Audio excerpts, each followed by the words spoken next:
हमारी डाइट में गेहूं और चावल की मात्रा का बढ़ जाना। तो आज हम इस वीडियो में जानेंगे, इसलिए लास्ट तक मेरे साथ में बने रहिए। जैसे कि मिलेट में कार्बोहाइड्रेट टू फाइबर का रेशियो 10 से कम होता है, जबकि गेहूं चावल में यही रेशियो काफी बढ़ जाता है।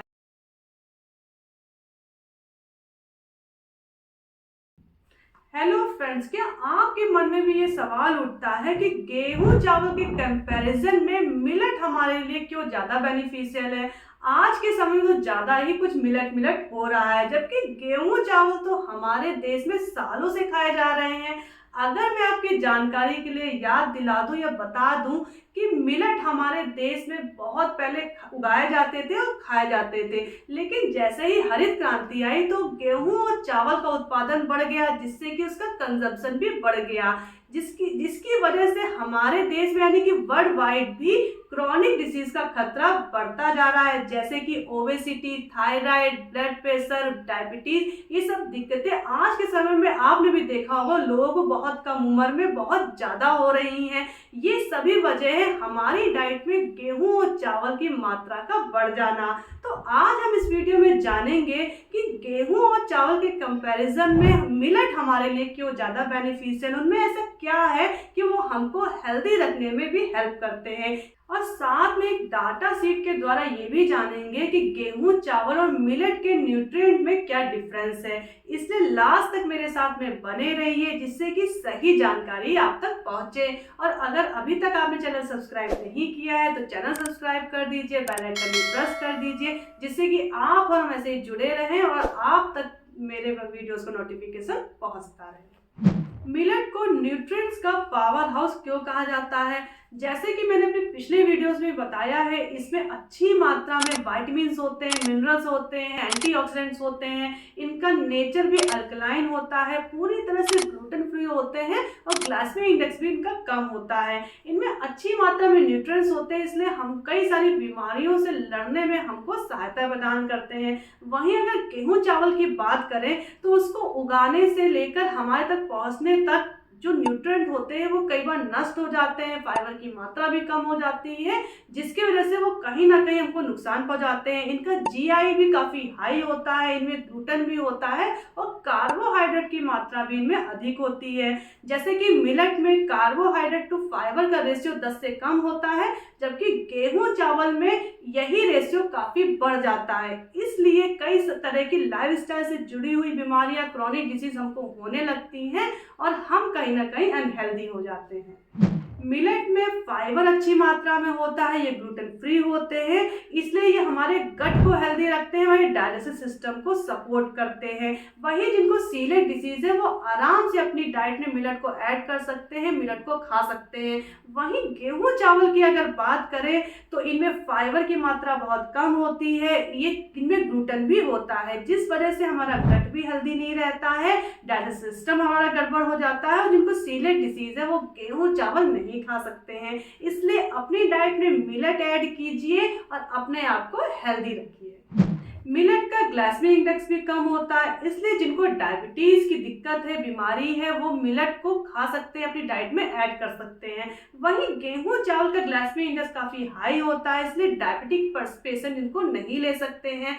अपने ब्लड शुगर लेवल को रेगुलेट रखने के लिए भी मिलेट हमारी बहुत हेल्प करते हैं, इसलिए मिलेट को अपनी डाइट में ऐड कीजिए और हेल्दी रहिए। आइए ज्यादा क्लैरिटी के लिए, आप इन सब बातों को और ज्यादा क्लियर करने के लिए हम डाटा शीट की तरफ चलते हैं, जो आपके मन में पूरी क्लैरिटी ले आएगी कि कैसे गेहूं चावल और मिलेट के बीच में जो न्यूट्रिएंट का डिफरेंस है वो क्या है और क्यों होता है।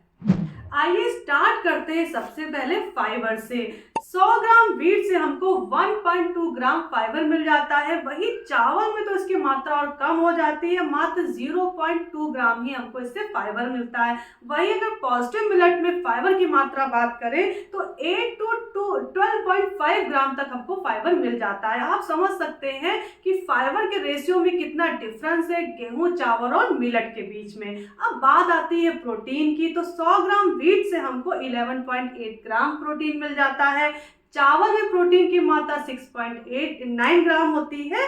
वहीं अगर पॉजिटिव मिलेट की बात करें तो 6 to 12.5 ग्राम तक हमको प्रोटीन मिल जाता है। आगे बात आती है कार्बोहाइड्रेट्स की। वीट में हमको कार्बोहाइड्रेट्स की मात्रा 79 ग्राम मिलती है, चावल में इसकी मात्रा 76 ग्राम हो जाती है। वही मिलेट्स में इसकी मात्रा 60 to 70 ग्राम रहती है, जो काफ़ी कम है। अब बात करते हैं ग्लाइसेमिक इंडेक्स की। जैसे कि मैंने पहले भी बताया कि गेहूं और चावल का एक ग्लाइसेमिक इंडेक्स काफ़ी हाई होता है।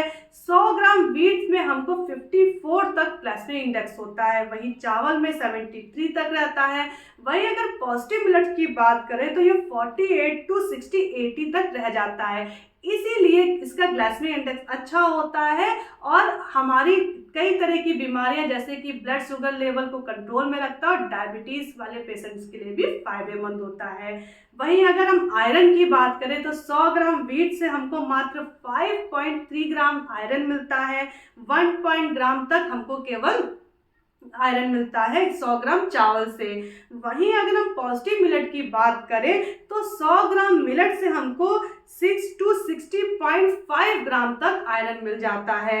अगर कैल्शियम की बात करें तो गेहूं में कैल्शियम की मात्रा भी बहुत कम होती है, मात्र 0.3 ग्राम तक हमको इसमें कैल्शियम मिलता है। 0.1 ग्राम चावल में कैल्शियम होता है, जो बहुत ही कम है।